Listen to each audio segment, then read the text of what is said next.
When did you last sit with nothing? No podcast, no music, no scroll, no video playing in the background, no notification to check, no feed to move through.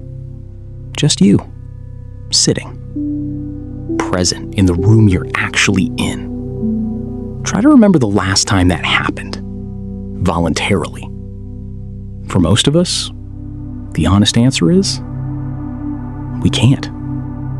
And if you sit with that fact for a moment, really sit with it, you'll notice something interesting.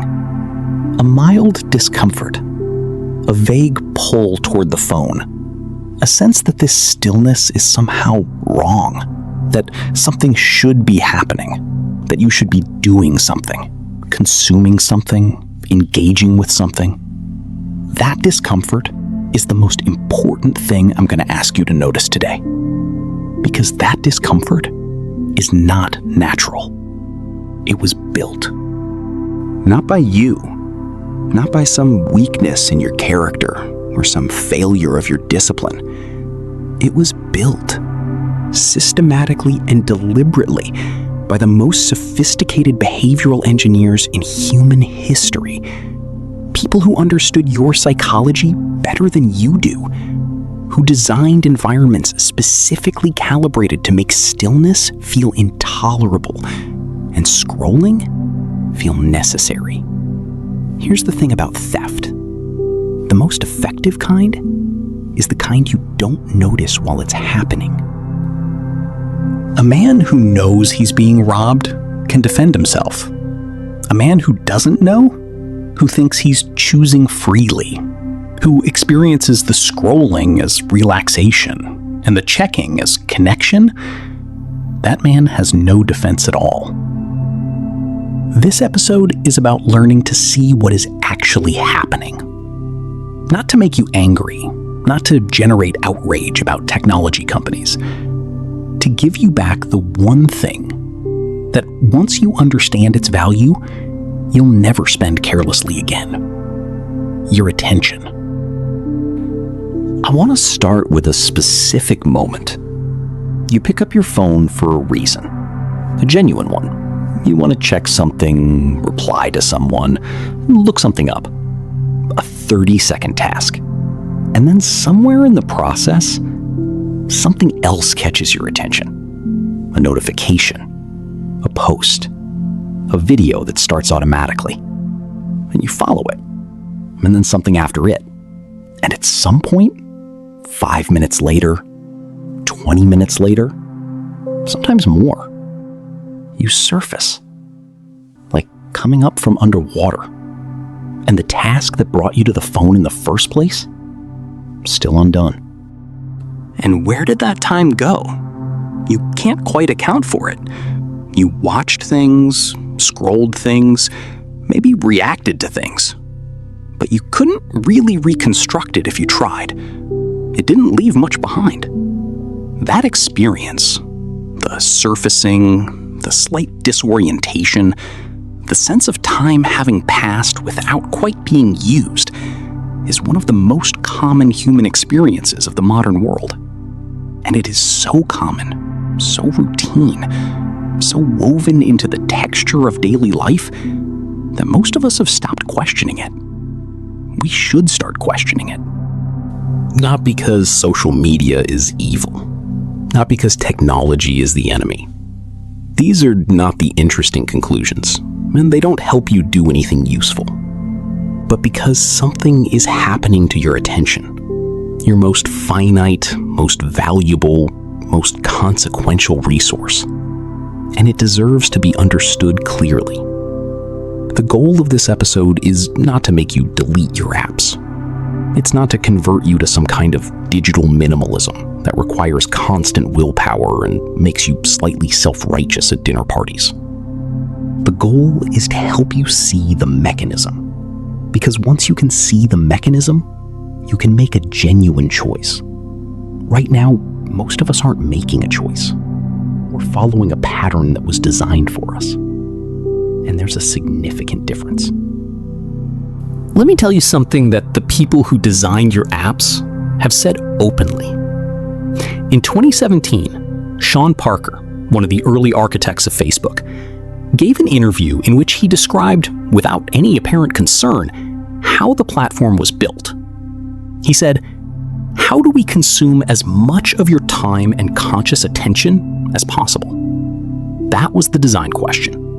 Not how do we help people connect meaningfully? Not how do we add value to people's lives?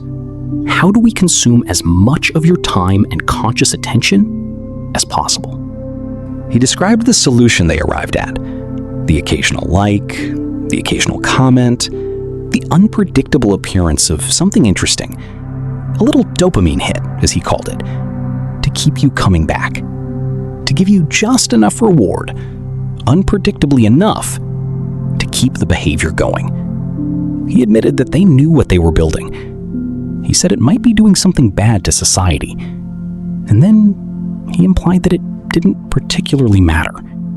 You need to understand what that mechanism is, because it is running in you right now. In the 1950s, a psychologist named B.F. Skinner ran a now famous set of experiments. He put animals in boxes with levers. In one version of the experiment, pressing the lever always produced food. Reliable, predictable reward. In another version, the lever only sometimes produced food, randomly, with no discernible pattern. The animals obsessed over the second lever. The unpredictability was the thing, not the reward itself, the not knowing, the possibility. The next press might be the one that delivers. That's called a variable reward schedule. And it is, without exaggeration, the same psychological mechanism used to design slot machines. The casinos worked it out decades ago. The tech industry refined it for the phone. The scroll is the lever. Most of what you scroll past is not interesting. Most posts, most videos, most content is either irrelevant or vaguely below what you'd actively choose to watch. But somewhere in the feed, unpredictably, a genuinely funny thing, a piece of news that matters to you, a message from someone you care about, something that produces a small, genuine jolt of interest. You can't predict when it will appear. You can't plan for it. You can only keep scrolling. And you do. This is not a metaphor, and it is not an exaggeration. Adam Alter, a professor of psychology at NYU who wrote a book on behavioral addiction called Irresistible, documents in careful detail how these systems were deliberately engineered using the same principles that make gambling addictive. The designers are not stupid people. They are, in many cases, brilliant people who used that brilliance to make the behavior of checking the phone as compulsive as possible. Which means that when you reach for your phone out of habit, when you open an app you've already checked 3 times today, you are not making a free choice. You are following a groove that was cut deliberately, with considerable psychological sophistication, by people whose business model depends on your continued attention. That's the first thing worth seeing clearly. There's a second mechanism at work, and it operates more quietly. In 1954, a social psychologist named Leon Festinger proposed what he called social comparison theory. The idea is straightforward. Human beings naturally evaluate themselves by comparing themselves to others. It's not vanity. It's a cognitive mechanism with evolutionary roots. In small group environments, knowing where you stood relative to others was genuinely useful information. The problem is that mechanism was calibrated for a village. For most of human history, you compared yourself to the people physically around you, your community, people you knew, people whose actual lives you had context for, whose struggles you saw alongside their successes, whose ordinary days balanced against their best moments. Social media has replaced that village with a global, algorithmically curated theater of other people's best moments. Think about what you actually see when you scroll. You see highlight reels, carefully selected photographs from the best versions of people's days, professionally formatted lives, bodies at their most trained, at the best angle, in the most flattering light, achievements announced, milestones celebrated, experiences made to look effortless. You don't see the anxiety before the photo was taken. You don't see the argument that happened that morning. You don't see the financial stress behind the holiday, the insecurity behind the physique, the loneliness behind the social life that looks full. You see the performance, and your brain, running its ancient social comparison software, treats the performance as reality, and then it measures you against it. Not against the person's actual life, against the presentation of their life. And you, sitting in an ordinary moment of an ordinary day, don't look great by comparison. This happens quickly and automatically. You don't decide to feel worse about yourself after 20 minutes on Instagram. The feeling arrives. The comparison happens beneath the level of conscious thought. Researchers have documented what this does over time. Sustained exposure to idealized images, the kind that makes up the majority of social media content, is associated with decreased self-esteem, increased anxiety, and higher rates of depression. Not because the images are catastrophic, because they are continuous, because the comparison happens again and again at low intensity. Every time you pick up the phone, it's not a sharp wound. It's the slow kind, the kind that doesn't announce itself, that accumulates over weeks and months, that you only notice when you look back and realize you've been feeling vaguely inadequate for longer than you can account for. That's what the comparison engine does when it's pointed at a feed of curated perfection. Slowly and steadily, it tells you that your life, the actual, ordinary, unremarkable on a Tuesday life that you're actually living, isn't enough. 2,000 years before the smartphone, Seneca wrote a letter to a friend about restlessness. He described a certain kind of man, a man who cannot be still, who moves from place to place, from one activity to the next, from one entertainment to another, always in motion, never settled. A man who looks like he's going somewhere, but is actually running from something, running from the only thing that genuinely unsettles him, himself. Seneca wrote, "Nusquam est, qui ubique est." He who is everywhere is nowhere. The man who cannot be still is not living anywhere fully. He passes through experiences without inhabiting them. He accumulates stimulation without gaining depth. He is present in a technical sense while being absent in every sense that matters. Seneca wasn't describing a character flaw. He was describing a condition of the soul, a restlessness that seeks resolution and constant movement, but never finds it, because what it actually needs is stillness. Apply that to the phone. The man who scrolls every free moment, who reaches for the screen the instant a moment of quiet appears, who cannot eat without something playing, who cannot walk somewhere without a podcast in his ear, who fills every gap in the day with some form of digital input, that man is everywhere, and he is nowhere. He is not fully present in the conversation he's having. He is not fully present in the meal he's eating. He is not fully present in the walk, the room, the moment. His attention is distributed across 100 small stimulations, none of them deep enough to leave a real mark. And attention is not an infinite resource. This is perhaps the most important thing to understand. Every unit of attention is a unit of your life. Your capacity to focus, to think deeply, to feel something fully, to be actually present in the moments that make up your existence, that capacity is finite. it can be depleted, and it can be given away. When it goes into the scroll, into content that doesn't enrich, interactions that don't connect, comparisons that don't serve, it doesn't come back in the same condition. Neuroscientists studying what they call attention residue have shown that even after you put the phone down, a portion of your cognitive attention remains on what you were just engaging with. It takes time to fully return to the present.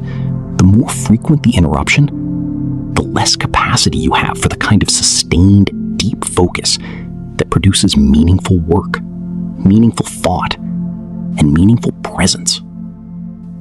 Seneca was writing about a man who couldn't sit still in ancient Rome. But the restlessness he described, the flight from the self, the movement that looks like engagement but is actually avoidance, has found its perfect modern form in the phone. And the Stoic answer to restlessness has not changed in 2,000 years. Be somewhere. Fully. Deliberately. Choose where your attention goes and give it entirely. Because the man who gives his attention to everything gives his life to nothing. Let's be specific, because the cost of this is often discussed in abstract terms. Your well-being, your mental health, your focus, and abstract costs are easy to dismiss. Here are the concrete things that go when attention goes into the feed. Deep work. The ability to focus on a single difficult thing for a sustained period of time, to read carefully, to think through a complex problem, to create something that requires real effort, is directly related to your capacity for sustained attention. And that capacity is, among the most cognitively demanding things, a use it or lose it muscle. The more you fragment your attention through constant low-level stimulation, the harder it becomes to do the things that require genuine depth.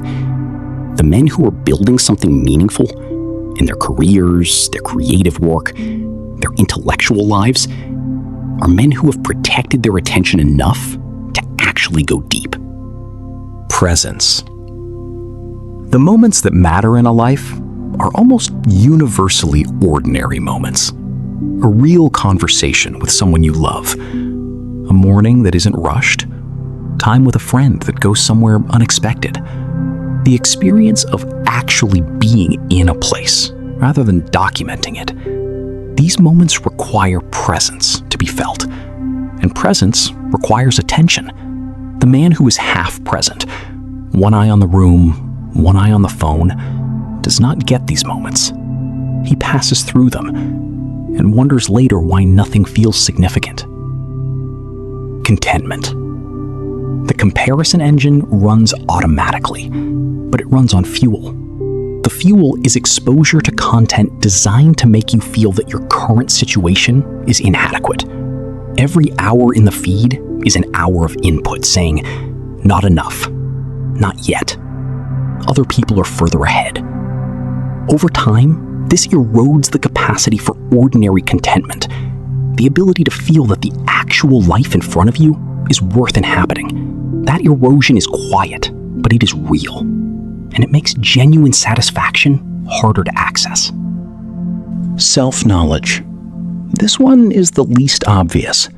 When a man never sits with himself, when every moment of solitude is immediately filled with external stimulation, he loses access to his own inner life. He doesn't know what he actually thinks about things, separate from what the feed is pushing him to think.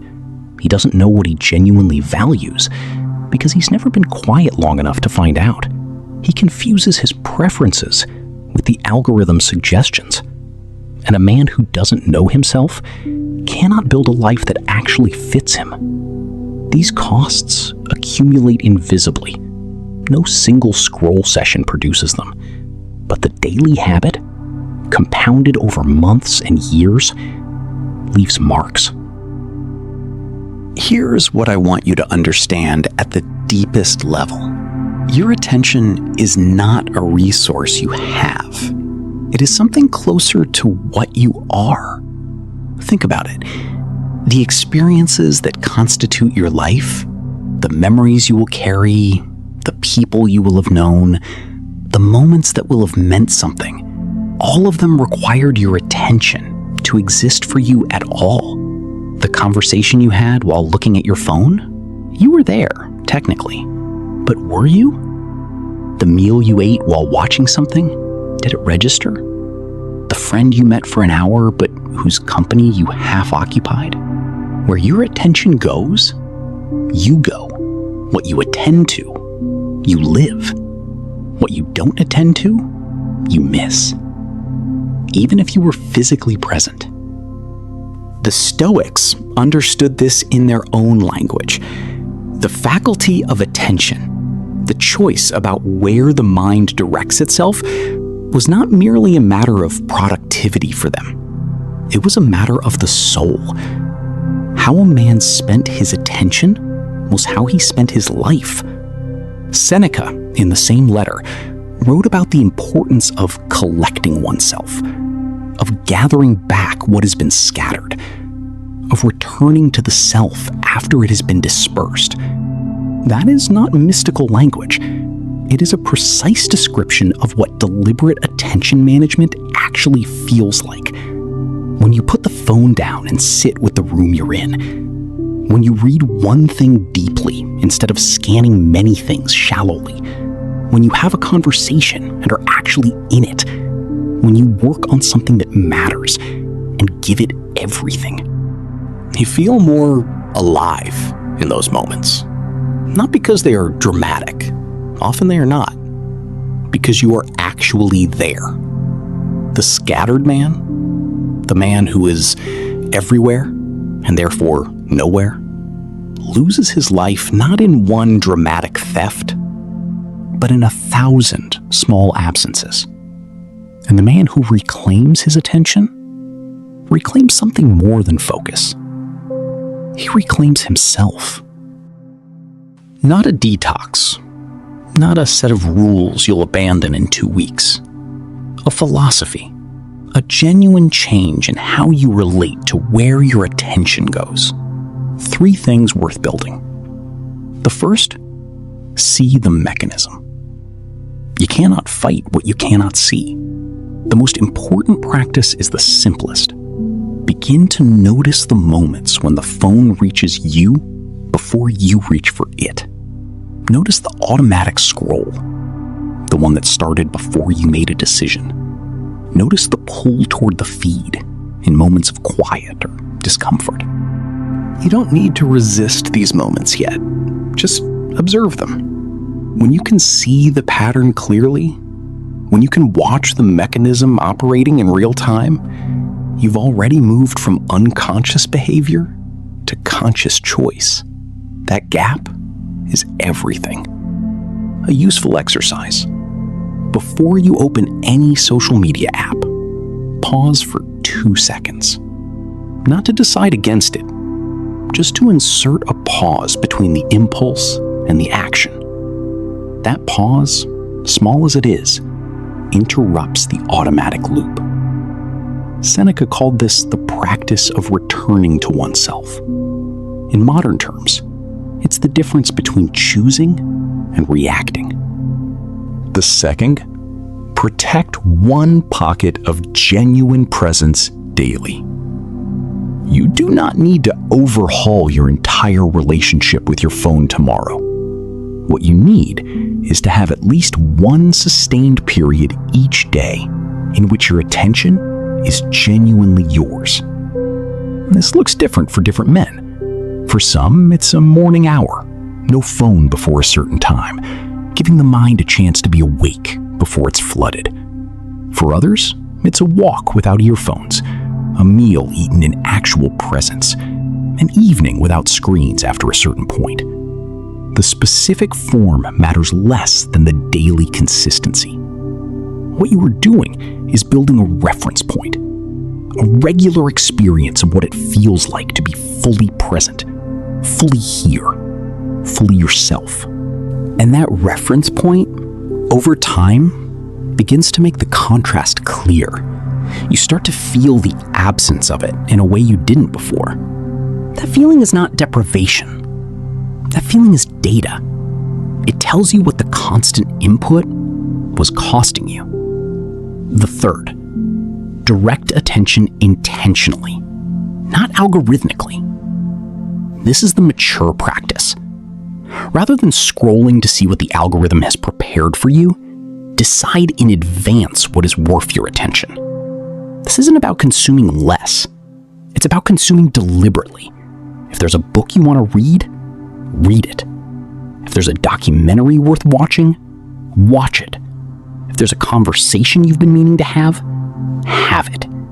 If there's creative work, professional work, physical work that matters to you, give it the attention it deserves. The algorithm's job is to fill your time with what keeps you most engaged. Your job is to fill your time with what actually builds your life. Those two things rarely overlap. A man who decides where his attention goes is a man living by his own values. A man who lets the algorithm decide is living by its. Choose.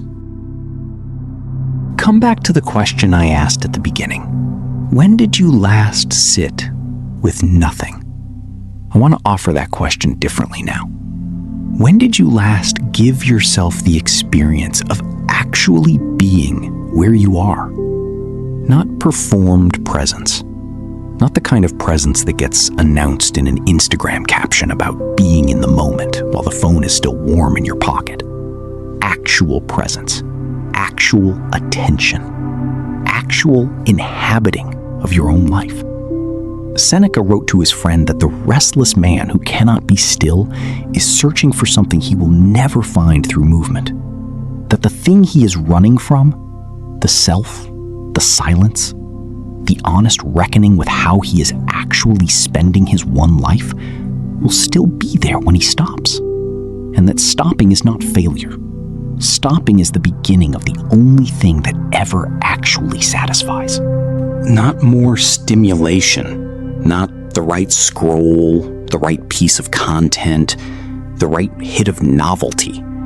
Presence. Genuine, undivided, quiet presence in the life that is actually yours.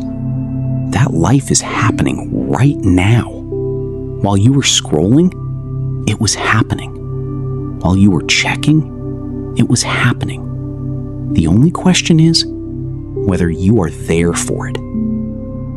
Here's the one idea worth carrying with you. Attention is the currency of your life. Not money, not status, not the number of followers or likes or any other unit the algorithm uses to tell you how you're doing. Attention. Where it consistently goes, your life follows. What you attend to, you become. What you give it to freely, without thought, without choice, that is what you give your life to. He who is everywhere is nowhere.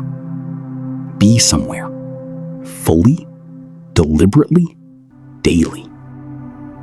Put the phone down before you need to. Give your attention to things that deserve it. Protect the quiet that makes depth possible. Not because technology is evil, not because you need to become someone who lectures people about screen time, but because your life, the actual unrepeatable hours of it, is worth more than what the scroll gives you in return. You already know this. You've known it every time you surfaced from a long session feeling vaguely empty, wondering where the time went. The question is whether you'll let that knowing change something. I'll see you in the next one.